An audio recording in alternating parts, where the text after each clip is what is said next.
तो दोस्तों आज हम पढ़ने वाले हैं क्लास 10th हिस्ट्री का चैप्टर नंबर फर्स्ट, जिसका नाम है the rise of nationalism in Europe. In 1848 Frederick Sorio नाम के एक फ्रांच आर्टिस्ट थे। उन्होंने कल्पना करके 4 पिक्चर्स बनाई, जिनमें से ये जो पिक्चर आप देख रहे हो उसका नाम है द पैक्ट बिटवीन नेशन। इस पिक्चर में फेडरिक सोरियो एक डेमोक्रेटिक एंड रिपब्लिक वर्ल्ड की कल्पना कर रहे हैं। यहाँ पर ये जो आपको स्टैचू दिख रही है वो है स्टैचू ऑफ लिबर्टी, जो कि आज़ादी को दर्शा रही है। इस स्टैचू के एक हाथ में टॉर्च है और दूसरे हाथ में मानव अधिकारों का चार्ट है। इस मूर्ति के सामने जमीन पर मोनार्की सिस्टम का कचरा डला हुआ है, यानी कि राजा महाराजाओं के मुकुट, कपड़े और भी राजाशाही वस्तुएं जमीन पर पड़ी हुई है। इसमें जो आर्टिस्ट है वो ये बताना चाह रहे हैं कि जो ये लंबी लाइन में लोग आ रहे हैं वो कैसे मोनार्की सिस्टम के कचड़े को छोड़ते जा रहे हैं, मतलब राजा महाराजाओं के शासन को ध्वस्त करते जा रहे हैं और स्टैचू ऑफ लिबर्टी यानी कि आज़ादी की तरफ बढ़ते जा रहे हैं। यह देखकर उनके गॉड ईसा मसीह और जीसस आसमान से उन्हें आशीर्वाद दे रहे हैं। इस चैप्टर में हम ऐसे कई सारे टॉपिक को पढ़ेंगे जिनकी कल्पना सोरियो ने अपनी इस पेंटिंग में की है। इसके अलावा हम ये भी पढ़ेंगे कि यूरोप में नेशनलिज्म कैसे आया, क्या क्या चेंजेस देखने को मिले, कैसे लोगों ने नेशनलिज्म के लिए स्ट्रगल किया, कैसे यूरोप में से डायनेस्टिक रूल खत्म हुआ और कैसे नेशन स्टेट अस्तित्व में आए। तो चलिए स्टार्ट करते हैं।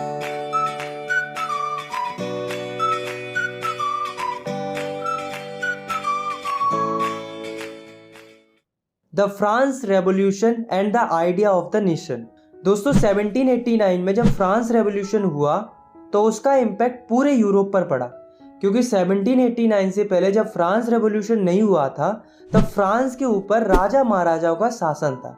वही रूल करते थे। फ्रांस के लोगों के पास कोई पावर नहीं होती थी। राजा जैसा कहेगा लोगों को वैसा ही करना पड़ता था। राजा का बेटा राजा बनता था, फिर उसका बेटा, फिर उसका बेटा, यही सिस्टम चलता था। लेकिन जब फ्रांस में रेवोल्यूशन हुआ तो फ्रांस में पॉलिटिकल और कॉन्स्टिट्यूशनल चेंजेस देखने को मिले। अब क्या क्या चेंजेस देखने को मिले देखो। तो फ्रांस रेवोल्यूशन के दौरान पहला चेंज ये देखने को मिला कि जो पावर मोनार्की के पास थी वो मोनार्की से हटकर फ्रांस के कॉमन सिटीजन के पास पहुंच जाती है।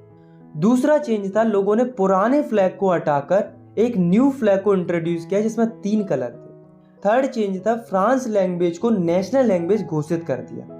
फोर्थ चेंज था फ्रांस के लोगों ने एक नया नेशनल एंथम कंपोज किया और साथ में शपथ भी लिया। फिफ्थ चेंज था कि कॉमन लोगों ने वोटिंग के थ्रू स्टेट जनरल को इलेक्ट करना शुरू कर दिया और उसका नाम बदलकर नेशनल असेंबली रख दिया। सिक्स्थ चेंज था जो इंटरनेशनल कस्टम ड्यूटीज पे करनी पड़ती थी फ्रांस के लोगों को, मतलब किसी सामान को इधर से उधर ले जाने के लिए जो टैक्सेस पे करने पड़ते थे उनको हटा दिया गया। तो दोस्तों इतने सारे चेंजेस हुए फ्रांस रेवोल्यूशन के दौरान।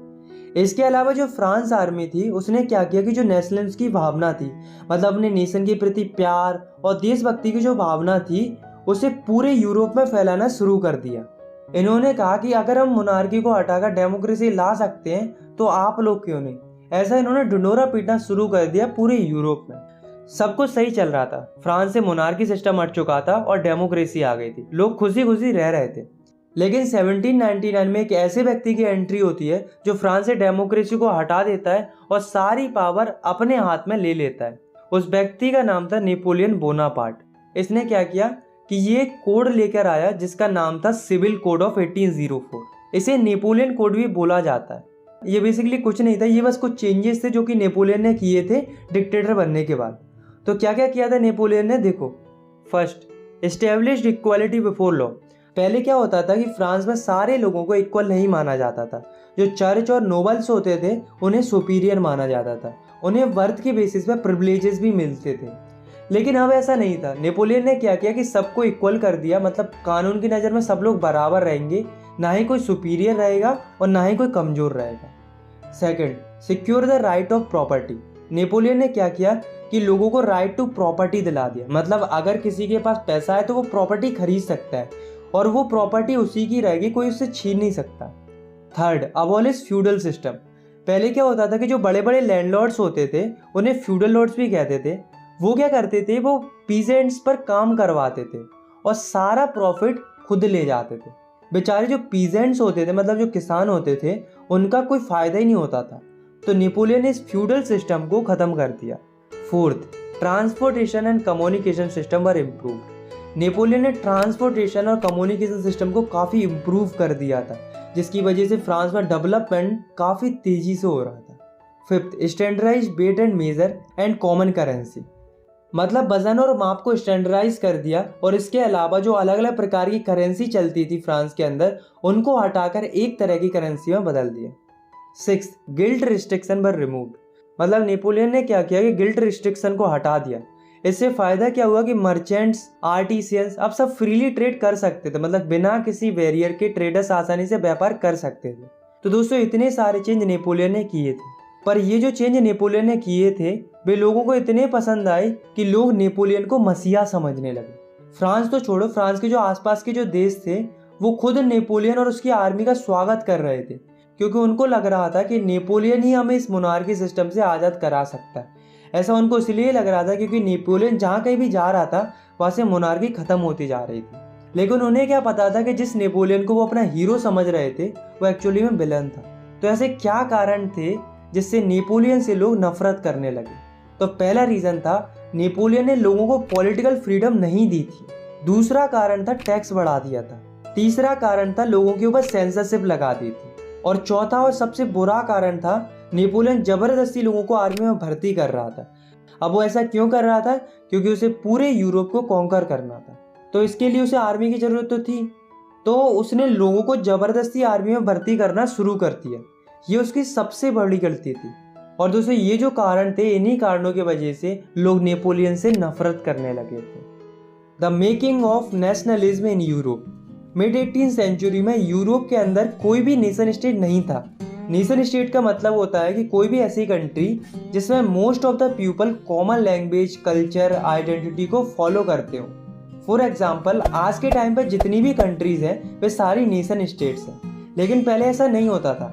अगर हम मिड 18th सेंचुरी वाले यूरोप के मैप को देखेंगे तो हमें कोई भी नेशन स्टेट देखने को नहीं मिलेगा, बल्कि हमें बड़े बड़े साम्राज्य देखने को मिलेंगे जिनके ऊपर राजा महाराजा रूल करते थे। फॉर एग्जाम्पल, अगर हम बात करें हैब्सबर्ग एम्पायर की, तो इसके अंदर भांति भांति प्रकार के लोग रहते थे जिनके आइडिया, कल्चर, ट्रेडिशन, लैंग्वेज सब कुछ अलग अलग था। अब आप खुद ही सोचो कि अगर इनमें इतनी ज़्यादा डाइवर्सिटी होगी तो क्या कभी इनके मन में ऐसा आइडिया आएगा कि हमें एक नेशन स्टेट बनाना चाहिए जिसमें सबकी कॉमन लैंग्वेज, कल्चर, ट्रेडिशन सब कुछ सेम हो? आप में से कई लोग कहेंगे कि नहीं आएगा, बट एक्चुअली में नेशन स्टेट का आइडिया इनके पास आता है। अब वो कैसे आता है, चलिए जानते हैं।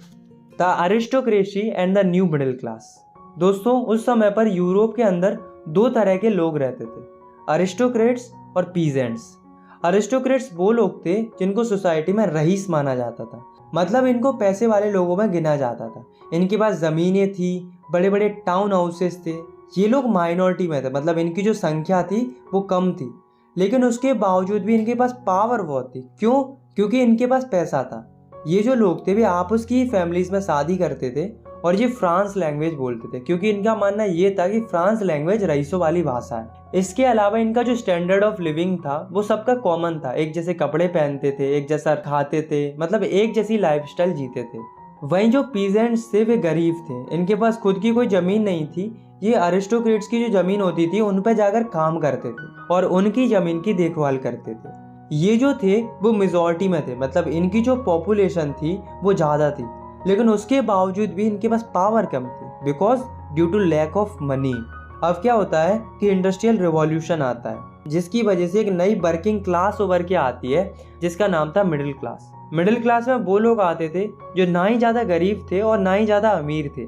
ये एजुकेटेड लोग थे, जैसे कि businessman, industrialist and other professionals, ये सब मिडिल क्लास में आते थे। तो ये जो मिडिल क्लास के लोग थे इन्हीं के मन में आइडिया आया। क्या आइडिया आया? एक तो आया नेशन यूनिटी का, मतलब सेम कल्चर, ट्रेडिशन, लैंग्वेज वाले लोग एक साथ रहेंगे, मतलब सिंपली नेशन स्टेट का आइडिया आया। और दूसरा आइडिया आया लिबरल नेशनलिज्म का, यानी कि लिबरलिज्म का। तो ये आइडिया क्या कहता था, इसके लिए हम पढ़ते हैं इस टॉपिक को, what did liberal nationalism stand for. तो लिबरल नेशनलिज्म का आइडिया क्या कहता था कि जो ऑटोक्रेसी है वो खत्म होनी चाहिए और जो गवर्नमेंट बने वो जनता के हिसाब से बने। हर एक नागरिक के पास आज़ादी होनी चाहिए और कानून की नज़र में सब लोग बराबर होने चाहिए।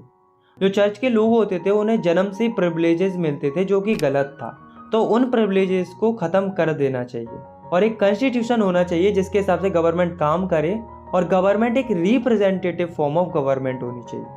तो इन्हीं सब चीज़ों के लिए जो एजुकेटेड मिडिल क्लास लोग थे वो स्ट्रगल कर रहे थे। बट इसमें एक प्रॉब्लम थी। अब वो प्रॉब्लम क्या थी कि जो मिडिल क्लास लोग थे वो वुमेन्स को सपोर्ट नहीं कर रहे थे।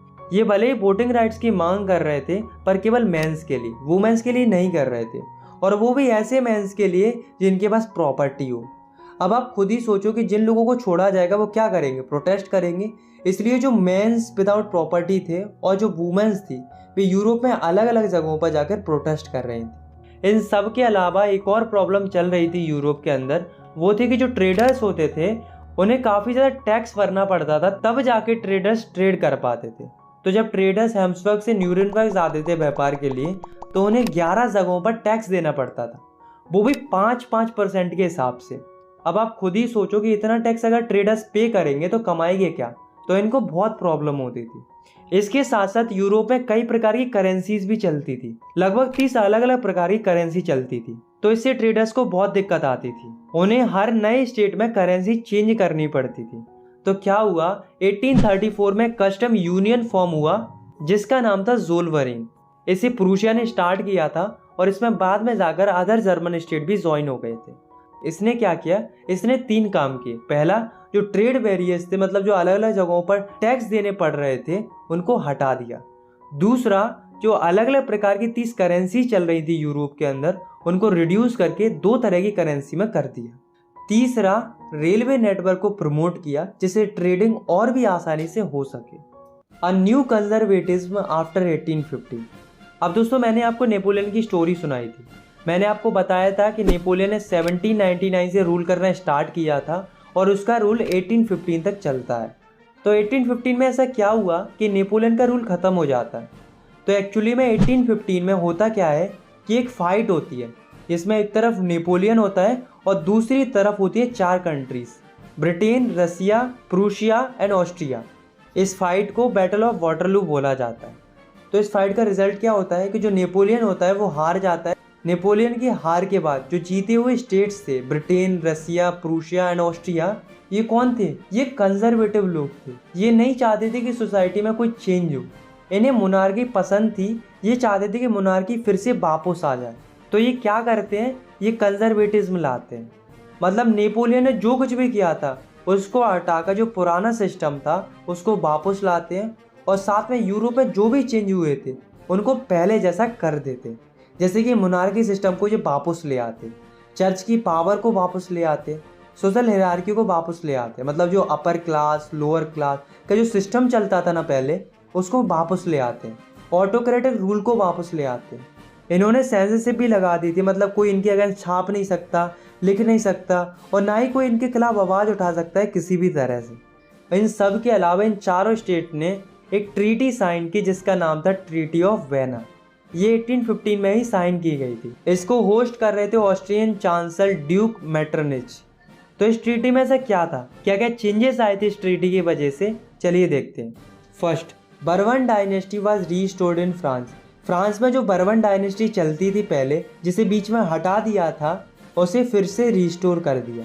सेकंड, फ्रांस के चारों तरफ बाउंड्रीज पर स्टेट सेटअप किए गए जिससे फ्रांस का एक्सपेंडिशन ना हो। थर्ड, प्रूसिया को कुछ इंपॉर्टेंट टेरिटरीज दी गई on it's western border. Fourth, Austria को भी नॉर्थ इटली पर कंट्रोल मिल गया। फिफ्थ, रसिया को पोलैंड दे दिया गया। सिक्स्थ, नेपोलियन ने कॉन्फेडरेशन बनाई थी 39 स्टेट की, उसको इन्होंने अनटच्ड रहने दिया। बाकी तुम्हें तो पता ही है कि नेपोलियन की हर एक चीज़ को तो इन्होंने चेंज कर दिया था। अब दोस्तों, ट्रीटी ऑफ वेना के बाद यूरोप में पूरी तरह से मोनार्की आ चुकी थी और जो कंजर्वेटिव लोग थे उनके पास पावर आ चुकी थी। The revolutionaries. तो इस कंजर्वेटिव से बहुत से लिबरल नेशनलिस्ट लोग खुश नहीं थे। तो 1815 के बाद जितने भी लिबरल नेशनलिस्ट लोग थे वे अंडरग्राउंड हो गए, क्योंकि अब पावर कंजर्वेटिव लोगों के पास पहुंच चुकी थी। तो ये ओपनली तो कुछ कर नहीं सकते थे, इसलिए इन्होंने चोरी छुपे सीक्रेट ग्रुप्स बनाने स्टार्ट कर दिए। ये नहीं चाहते थे कि यूरोप में मोनार्की या ऑटोक्रेटिक रूल रहे, इन्हें पूरी तरह से आज़ादी चाहिए थी। ऐसे ही एक व्यक्ति थे जिनका नाम था गोसिपी मज़ीनी। इनका जन्म 1807 में गेनियो में हुआ था। ये एक इटली के रिवॉल्यूशनरी थे। ये एक सोसाइटी के मेंबर भी थे जिसका नाम था कार्बोनरी, और साथ में इन्होंने 2 सीक्रेट सोसाइटी बनाई थी, पहली यंग इटली इन मार्सेलिस और दूसरी यंग यूरोप इन वर्न। तो ये 2 सोसाइटी बनाई थी। ये इटली के थे, इसलिए ये चाहते थे कि इटली एक नेशन स्टेट बने। इन्हें देखकर यूरोप में अलग अलग जगहों पर भी सीक्रेट सोसाइटी बनना स्टार्ट हो जाती है। अब आप खुद ही सोचो कि इतनी सारी सीक्रेट सोसाइटी अगर बनेंगी तो क्या होगा? रिवॉल्यूशन होगा, ऑफ कोर्स होगा। द एज ऑफ रिवॉल्यूशन 1830 से लेकर 1848 का जो दौर है, इसमें यूरोप के अंदर कई सारे रिवॉल्यूशन होते हैं, इसलिए इस दौर को एज ऑफ रिवॉल्यूशन बोला जाता है। तो इस पीरियड में दो ही मेन रिवॉल्यूशन हुए हैं, एक तो हुआ है जुलाई रेवोल्यूशन और दूसरा हुआ है ग्रीक रेवोल्यूशन। तो सबसे पहले हम बात करते हैं जुलाई रेवोल्यूशन की। तो जुलाई रेवोल्यूशन दो जगहों पर होता है, पहला फ्रांस के ऊपर और दूसरा बेल्जियम के ऊपर। तो फ्रांस में क्या होता है, फ्रांस से बर्बन किंग को हटा दिया जाता है, मतलब कंजर्वेटिव लोगों ने जो बर्बन डायनेस्टी सेटअप की थी फ्रांस के अंदर, उसको हटा दिया जाता है और साथ में कॉन्स्टिट्यूशनल मोनार्की सेटअप की जाती है। मतलब मोनार्की तो रहेगी बट उसमें काम कॉन्स्टिट्यूशन के हिसाब से होगा। इन सब के अलावा लुइस फिलिपी को फ्रांस का हेड बना दिया जाता है। अब बात करते हैं बेल्जियम की। पहले क्या था कि जो बेल्जियम था वो यूनाइटेड किंगडम ऑफ नीदरलैंड का ही पार्ट था, मतलब Belgium United Kingdom of Netherland के कंट्रोल में आता था। तो जो बेल्जियम के लोग थे उनको आज़ादी चाहिए थी, वो अपना एक अलग ही नेशन बनाना चाहते थे और इसी कारण से बेल्जियम में भी रिवॉल्यूशन होता है। और इस रेवोल्यूशन का रिजल्ट ये आता है कि बेल्जियम को फ्री कर दिया जाता है, मतलब बेल्जियम आज़ाद हो जाता है यूनाइटेड किंगडम ऑफ नीदरलैंड से। अब हम बात करते हैं दूसरे रेवोल्यूशन की, जिसका नाम था ग्रीक रेवोल्यूशन। तो पहले क्या था कि जो ग्रीक था वो ऑटोमन एम्पायर का पार्ट था। तो जो ग्रीक के लोग थे वो भी और देशों की तरह फ्रीडम की डिमांड कर रहे थे, वो भी चाह रहे थे कि हमारा एक नेशन स्टेट हो, मतलब अलग से एक कंट्री हो। तो इसी फीलिंग के लिए 1821 में ग्रीस के लोग स्ट्रगल करना शुरू कर देते, पर ग्रीस के लोग इतने ज़्यादा पावरफुल नहीं थे कि भी अपने आप को आज़ादी दिला पाए, तो इन्हें मदद की ज़रूरत थी। तो इसके लिए जो वेस्ट यूरोपियन कंट्रीज़ थी वो इनकी मदद करती हैं और साथ में जो ग्रीक के पोएट्स और आर्टिस्ट थे वे भी अपनी पोएम्स और पेंटिंग के थ्रू लोगों के बीच में नेशनलिज्म की फीलिंग जगाने में लगे हुए थे। तो इन सब की वजह से फाइनली 1932 को एक ट्रीटी साइन होती है जिसका नाम था द ट्रीटी ऑफ कॉन्स्टेंटिनोपल। इस ट्रीटी के साइन होने के बाद ग्रीक जो है वो आज़ाद हो जाता है और एक इंडिपेंडेंट नेशन स्टेट बन जाता है। The romantic imagination and the national feelings. दोस्तों आपको क्या लगता है कि जो नेशनलिस्ट की फीलिंग थी, मतलब जो देशभक्ति की जो भावना थी, वो लोगों में केवल वॉर और टेरिटोरियल एक्सपेंशन से आई थी? नहीं, ऐसा नहीं था, बल्कि इसके अलावा एक और चीज़ थी जिसकी वजह से नेशनलिस्ट की फीलिंग लोगों में फैल रही थी, वो था कल्चर। इन लोगों को लगा कि हमें कल्चर के थ्रू लोगों में नेशनलिस्ट की फीलिंग अराइज करनी चाहिए, लोगों को इमोशनली कनेक्ट करना चाहिए अपने नेशन के प्रति, इसलिए स्टार्ट हुआ रोमांटिसिज्म। रोमांटिसिज्म का मतलब होता है a cultural movement to develop a particular form of national sentiments. मतलब कोई भी ऐसा कल्चरल मूवमेंट है जिसकी वजह से लोगों में अपने नेशन के प्रति प्यार पैदा हो, या हम कह सकते हैं लोगों के मन में अपने देश के प्रति सेंटिमेंट जागरूक हो, इसी को रोमांटिसिज्म बोला जाता है। तो ऐसे कई सारे रोमांटिक आर्टिस्ट थे जो रोमांटिज्म फैला रहे थे अपनी आर्ट्स, पोएट्रीज, स्टोरीज और म्यूजिक की मदद से। ऐसे एक जर्मन फिलोसोफर थे जिनका नाम था जॉन गॉटफ्राइड। इन्होंने इसी से रिलेटेड अपनी फीलिंग शेयर की। इन्होंने कहा कि अगर आपको पता करना है किसी देश का कल्चर कैसा है तो वो राजा महाराजाओं के महलों में देखने को नहीं मिलेगा, बल्कि कॉमन लोगों के पास में रहने से पता चलेगा कि उस देश का कल्चर कैसा है। और इन्होंने ये भी कहा कि जो कल्चर है वही तो आत्मा है नेशन की, मतलब culture is the true spirit of the nation. अब हमें एक स्टोरी सुननी जो कि पोलैंड की स्टोरी है, ताकि हम और अच्छे से समझ सके कि रोमांटिसिज्म क्या है। तो जो पोलैंड था उसका ज़्यादातर हिस्सा रसिया के कंट्रोल में था और जो पोलैंड के लोग थे वो पोलिश भाषा बोलते थे। तो रसिया ने क्या किया कि पोलैंड से पोलिश भाषा को हटा दिया और वहाँ पर ज़बरदस्ती रसियन लैंग्वेज को इम्प्लीमेंट कर दिया। अब दोस्तों जो पोलैंड के लोग थे उन्हें इस बात के लिए बहुत बुरा लग रहा था कि उनसे उनकी भाषा छीनी जा रही थी। तो पोलैंड के कुछ लोगों ने 1831 में इसके अगेंस्ट रिवॉल्यूशन स्टार्ट किया। पर हमें एक बात पता है कि रसिया आज भी पावरफुल है और उस समय पर भी पावरफुल था, और वैसे भी जो पोलैंड था वो रसिया के ही कंट्रोल में आता था। तो हुआ क्या कि पोलैंड को दबा दिया गया, मतलब जो लोग रिवॉल्यूशन कर रहे थे उनको चुप करा दिया गया। इनफैक्ट कुछ प्रीस्ट को तो उन्होंने जेल में बंद कर दिया और कुछ को तो उन्होंने साइबेरिया भेज दिया मरने के लिए, ताकि आगे से कोई उनके खिलाफ आवाज़ ना उठा सके। तो ये जो स्टोरी आपने सुनी है उसका रिजल्ट शायद आपको अच्छा देखने को ना मिला हो, लेकिन ये स्टोरी हमें एक चीज़ सिखाती है कि जो ये लैंग्वेज होती है किसी भी नेशन की, वो भी एक वेपन बन सकती है जिससे नेशनलिज्म की फीलिंग को जगाया जा सकता है। भले ही रसिया अपनी लैंग्वेज को पोलैंड के ऊपर थोपना चाहता था, पर पोलैंड के लोग अपनी कल्चरल लैंग्वेज को छोड़ना नहीं चाह रहे थे। ये जो प्यार था अपने कल्चर से रिलेटेड, अपनी कल्चरल लैंग्वेज से रिलेटेड, उसी को तो रोमांटिसिज्म बोला जाता है। तभी तो जो रोमांटिक थिंकर्स थे वो लोगों में रोमांटिज्म फैला रहे थे, ताकि लोगों में कल्चर के प्रति प्यार बना रहे और लोगों में नेशनल्स की फीलिंग बरकरार रहे। Hunger, hardship and the popular revolt. 1830s में यूरोप के अंदर एक ऐसा दौर आता है जिसमें लोगों की इकोनॉमिक कंडीशन बहुत ज़्यादा ख़राब हो जाती है, इकोनॉमिक हार्डशिप आ जाती है। होता क्या है कि यूरोप के अंदर बहुत ज़्यादा पॉपुलेशन बढ़ने लगती है, जिसके कारण अनएम्प्लॉयमेंट बढ़ने लगता है। लोगों के पास काम नहीं था करने के लिए, जिसके कारण जो गांव के लोग थे वो शहरों में जाने लगते हैं ये सोचकर कि वहाँ जाकर उनको काम मिलेगा। लोगों के आने से शहरों में स्लम्स क्रिएट होने लगते हैं और सिटीज़ की कंडीशन भी ख़राब होने लगती है। अब हुआ क्या कि अब जो सामान था वो यूरोप में इंग्लैंड से आने लगा, और इंग्लैंड का सामान लोगों के लिए सस्ता पड़ता था क्योंकि ये सामान मशीनों से बनता था, जिससे जो स्मॉल स्केल प्रोड्यूसर थे उनको भी लॉस होने लगा। और यही वो दौर था जब लोगों की फसलें भी खराब हो गई, जिससे फूड प्राइसेस आसमान छू रहे थे। लोगों को खाने के लिए भी स्ट्रगल करना पड़ रहा था। वही जो अमीर लोग थे उन्हें कोई फर्क नहीं पड़ रहा था क्योंकि उनके पास पैसा था। सबसे ज़्यादा हंगर और हार्डशिप का असर उन लोगों पर पड़ रहा था जो शहरों से काम की तलाश में आए थे, यानी कि गरीब लोगों पर। 1848 में फ्रांस की सिटी पेरिस की हालत ऐसी हो जाती है कि लोग सड़कों पर आ जाते हैं। ये देखकर जो फ्रांस का रूलर था लुइस फिलिपी, वो डर जाता है और वो अपनी पोजीशन छोड़कर भाग जाता है। अब जब राजा भाग गया तो कोई ना कोई तो चाहिए कंट्री को रन कराने के लिए। इसके लिए फ्रांस में एक नेशनल असेंबली फॉर्म होती है और नेशनल असेंबली फ्रांस को एक रिपब्लिक कंट्री डिक्लेयर कर देती है। मतलब अब फ्रांस जो है वो एक नेशन स्टेट बन चुका था। नेशनल असेंबली के आने के बाद कुछ चेंजेस होते हैं। बेसिकली दो चेंजेस होते हैं। पहला, सबको वोटिंग राइट दिया जाता है, मतलब जितने भी 21 साल से ऊपर के आदमी हैं उनको वोटिंग राइट्स दे दिया जाता है। अमीर गरीब सबको वोटिंग राइट्स दे दिया जाता है, वुमेन्स को छोड़कर। औरतों को अभी भी वोटिंग राइट्स नहीं दिया गया था। Second, right to work provide कराया जाता है, मतलब सबको काम दिया जाएगा, सबके पास काम रहेगा। तो इससे अनएम्प्लॉयमेंट की जो समस्या चल रही थी फ्रांस के अंदर वो धीरे धीरे खत्म होने लगती है। 1845 में एक और इंसिडेंट हुआ था जिसको सिलेसिया रिवोल्ट बोला जाता है, क्योंकि ये सिलेसिया में हुआ था। तो हुआ क्या था कि कुछ बीवर्स थे जिन्होंने कॉन्ट्रैक्टर के अगेंस्ट में रिवोल्ट कर दिया था। क्यों किया था? क्योंकि कॉन्ट्रैक्टर ने इनका पेमेंट कम कर दिया था। इस बात से बीवर्स को गुस्सा आ गया और उन्होंने कॉन्ट्रैक्टर के घर में तोड़फोड़ मचा दी। कॉन्ट्रैक्टर बीवर्स के डर से एक पास के गांव में जाकर छिप जाता है, लेकिन गांव वालों ने भी उसे रखने से इनकार कर दिया। तो वो जाकर आर्मी के पास पहुंच जाता है और उनसे जाकर मदद मांगने लगता है। तो यहाँ पर जो वीवर्स उसका पीछा कर रहे थे उनकी आर्मी से फाइट होती है जिसमें 11 वीवर्स मर जाते हैं। तो यहाँ पर जो रिवॉल्ट था वो अनसक्सेसफुल था, लेकिन बात वो नहीं थी कि सक्सेसफुल था कि नहीं था, बट बात तो ये थी कि रिवॉल्यूशन हो रहे थे और पूरे यूरोप में हो रहे थे। The revolution of the liberals. अब दोस्तों, जब सभी लोग रिवॉल्यूशन कर रहे थे तो मिडिल क्लास लोग कैसे शांत बैठ सकते थे?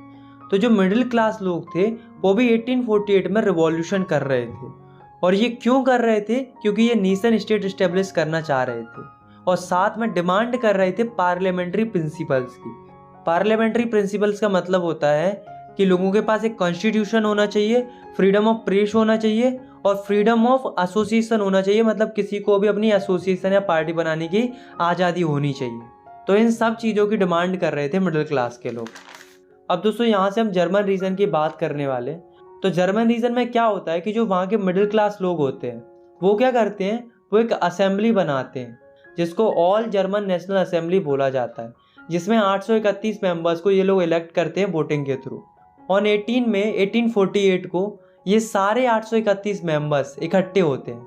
कहाँ इकट्ठे होते हैं? फ्रैंकफर्ट नाम की जगह एक जर्मनी में, जहाँ पर एक चर्च है सेंट पोल नाम का। वहाँ पर जाकर ये सारे लोग इकट्ठे होते हैं, जैसा कि आप इस पिक्चर में भी देख सकते हो। इसी को फ्रैंकफर्ट पार्लियामेंट भी बोला जाता है, क्योंकि जर्मनी में पार्लियामेंट तो था नहीं, इसलिए इन्होंने चर्च को ही पार्लियामेंट बना लिया था। तो ये जो 831 मेंबर्स थे वो क्या करते हैं, वो एक कॉन्स्टिट्यूशन ड्राफ्ट करते हैं जर्मन नेशन के लिए। पर एक प्रॉब्लम थी, जो ये 831 मेंबर्स इलेक्ट हुए थे वे सारे मिडिल क्लास लोग थे। तो ये क्या करने लगे कि जो वर्कर्स और आर्टिसंस थे उनको इग्नोर करने लगे, उनकी डिमांड्स नहीं सुनी जा रही थी। तो वर्कर्स और आर्टिसंस को गुस्सा आ गया और उन्होंने अपना सपोर्ट वापस ले लिया। वैसे वर्कर्स और आर्टिसन सपोर्ट कर रहे थे इनको, लेकिन अब नहीं कर रहे थे। इस कारण से जो मिडिल क्लास के लोग कॉन्स्टिट्यूशन की लड़ाई लड़ रहे थे वो कमजोर पड़ने लगे। लेकिन उसके बावजूद भी ये लोग गए राजा के पास अपना कॉन्स्टिट्यूशन का आइडिया लेकर। उस समय पर जो राजा था वो था फ्रेडरिक विलियम फोर।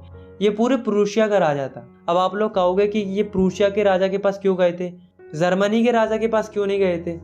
तो एक्चुअली में उस समय पर जर्मनी नाम की कोई कंट्री होती ही नहीं थी, बल्कि उस समय पर जर्मन रीजन हुआ करते थे। इसलिए सारे लोग प्रूशिया के राजा के पास गए थे। अब आप खुद ही सोचो कि क्या राजा चाहेगा कि कॉन्स्टिट्यूशन आए? राजा क्यों चाहेगा अपनी पावर कम करना? इसलिए राजा अपनी आर्मी को बुलाता है और इनकी अच्छे से खातिरदारी करवाता है, और यहाँ पर ये मूवमेंट खत्म हो जाता है। तो यहाँ पर कमी क्या रही? इन्होंने वर्कर्स और आर्टिसंस का सपोर्ट नहीं लिया। अगर लेते तो ये मूवमेंट थोड़ा ब्रॉड लेवल पर होता और शायद राजा को प्रेशर में आकर इनकी बात माननी पड़ती, लेकिन अफसोस ऐसा नहीं हुआ, मूवमेंट फेल हो गया। लेकिन जो मोनार्क्स थे उन्हें एक चीज समझ में आ गई थी कि भाई ज्यादा समय तक ये लिबरल्स लोगों को रोक नहीं पाएंगे, कभी ना कभी तो ये मिडिल क्लास लोग जीत ही जाएंगे। ऐसा इन्हें रियलाइज होने लगा। तो ये क्या करते हैं, ये थोड़ा थोड़ा कंसेशन देना शुरू कर देते हैं। तो क्या करते हैं? पहला, सेफ्डम और बाउंडेड लेबर को अबोलिश कर देते हैं हब्सबर्ग डोमिनेशन से और रसिया से। और दूसरा, हंगेरियन को ऑटोनॉमी ग्रांट कर दी जाती है इन 1867। The making of Germany and Italy. इस टॉपिक में हम पढ़ेंगे कि कैसे जर्मनी और इटली यूनिफाइड नेशन बनते हैं और कैसे उनका यूनिफिकेशन होता है। तो सबसे पहले हम देखते हैं जर्मनी के केस को। तो दोस्तों अभी तक हमने ये देख लिया था कि जो जर्मनी के मिडिल क्लास लोग होते हैं वे राजा के पास जाते हैं कॉन्स्टिट्यूशन का आइडिया लेकर, बट राजा जो होता है वो एक्सेप्ट करने से मना कर देता है और उन्हें सप्रेस कर देता है आर्मी की मदद से, और यहाँ पर उनका जो मूवमेंट होता है वो खत्म हो जाता है, यानी कि फेल हो जाता है। अब सवाल ये उठता है, ये क्या मिडिल क्लास लोगों ने आगे कोई मूवमेंट नहीं किया? कैसे किया? देखो, तो जो मिडिल क्लास लोग होते हैं वे क्या करते हैं, वे जाते हैं प्रूशिया के बड़े बड़े लैंडलॉर्ड्स के पास, जिन्हें जंकर्स और प्रूशिया भी बोला जाता है। उनसे जाकर ये लोग मदद मांगते हैं। तो जो जंकर्स होते हैं वो इनकी मदद के लिए तैयार हो जाते हैं और सारा जिम्मा अपने ऊपर ले लेते हैं जर्मनी के यूनिफिकेशन का। अब सारी जिम्मेदारी प्रूशिया के पास आ चुकी थी।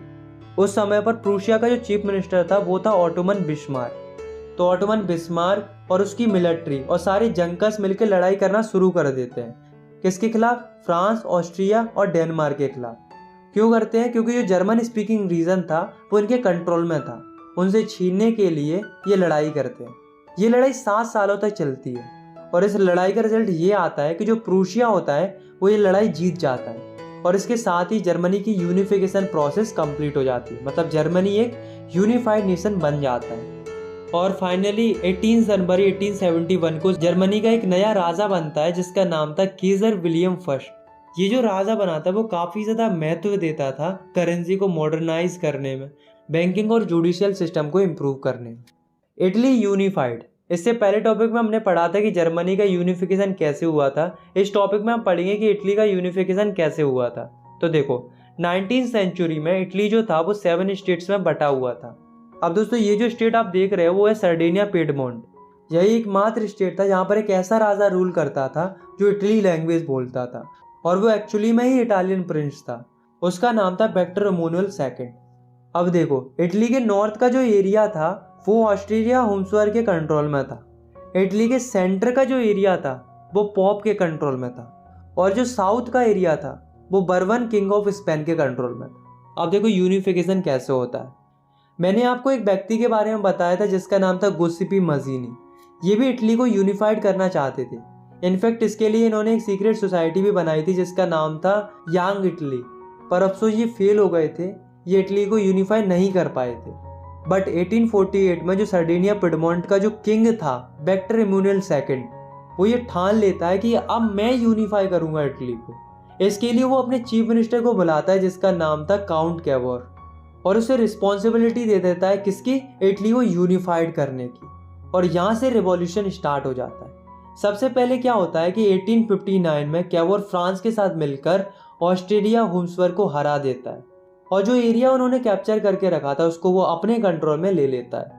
अब बारी थी साउथ वाले रीजन की, जो कि बर्बन किंग ऑफ स्पेन के कंट्रोल में था। तो इसके लिए कैवोर क्या करता है, एक व्यक्ति की मदद लेता है जिसका नाम था गुस्सीपी गरीबाल्डी, जिसकी खुद की एक आर्मी थी जिसमें हजारों वॉलेंटियर थे।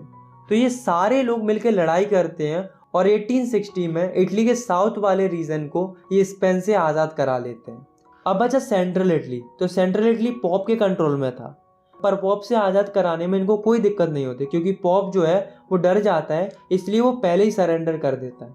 तो इस तरह से इटली जो है वो यूनिफाइड हो जाता है। और फाइनली 1861 में जो विक्टर एमुनुएल सेकंड थे उनको पूरे इटली का किंग बना दिया जाता है।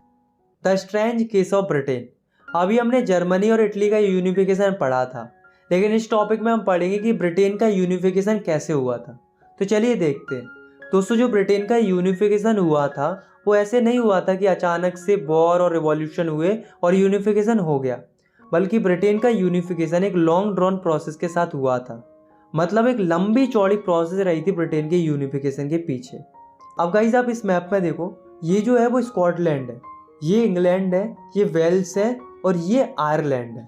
ये जो स्टेट्स आप देख रहे हो इन सब में अलग अलग इथनिक आइडेंटिटीज वाले लोग रहते थे।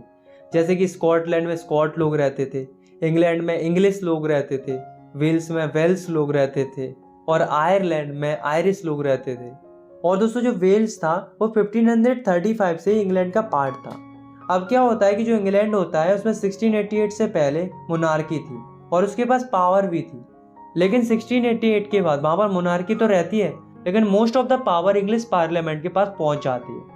अब इंग्लैंड ने सोचा कि क्यों ना इन सारे आसपास के स्टेट्स को कैप्चर किया जाए और अपनी टेरिटरीज को एक्सपेंड किया जाए, और इंग्लैंड ऐसा ही करता है। सबसे पहले वो फोकस करता है स्कॉटलैंड पर।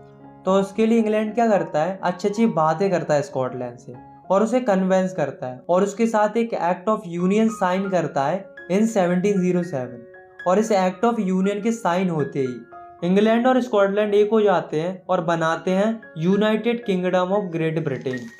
अब धीरे धीरे क्या हुआ कि ब्रिटिश पार्लियामेंट के अंदर इंग्लैंड के लोगों का डोमिनेशन बढ़ने लगा और वे धीरे धीरे स्कॉटलैंड के लोगों को सप्रेस करने लगे। ना ही भी अपनी भाषा बोल सकते थे और ना ही भी अपने हिसाब से कुछ भी पहन सकते थे। सिमिलर केस आयरलैंड के साथ हुआ था। आयरलैंड में क्या था, आयरलैंड में दो तरह के लोग रहते थे, कैथोलिक्स और प्रोटेस्टेंट। कैथोलिक जो थे वो मेजॉरिटी में थे और प्रोटेस्टेंट जो थे वे माइनॉरिटी में थे। इन दोनों के बीच में हमेशा टेंशन बना रहता था, मतलब आपस में लड़ते रहते थे। इसी बात का फायदा उठाता है इंग्लैंड। इंग्लैंड क्या करता है, प्रोटेस्टेंट को सपोर्ट करता है ताकि इंग्लैंड उन पर डोमिनेट कर सके। अब कैथोलिक शांत थोड़े रहेंगे, कैथोलिक्स ने इसका विरोध भी किया। इनफैक्ट एक व्यक्ति थे जिनका नाम था वोल्फ टॉन, इन्होंने 1978 में इसके अगेंस्ट रिवॉल्ट भी किया था, पर उन्हें दबा दिया गया। और फाइनली 1801 में आयरलैंड को फोर्सफुली इनकॉर्पोरेट कर लिया जाता है इन यूनाइटेड किंगडम और एक नया ब्रिटिश नेशन बना जिसमें ब्रिटिश फ्लैग था, नेशनल एंथम भी उन्हीं लोगों का था और इंग्लिश लैंग्वेज भी था। सबको प्रमोट किया जाने लगा। Visualising the nation. 18-19 सेंचुरी में जो आर्टिस्ट होते थे उन्होंने सोचा कि क्यों ना नेशंस को विजुअलाइज किया जाए, मतलब नेशंस को रूप दिया जाए। जैसे कि अगर हम बात करें इंडिया की, तो इंडिया को किससे रिप्रेजेंट किया जाता है, भारत माता से। और क्यों किया जाता है, ताकि हम सबको ये फील हो कि हम सब एक हैं और भारत माता हम सबकी माता है।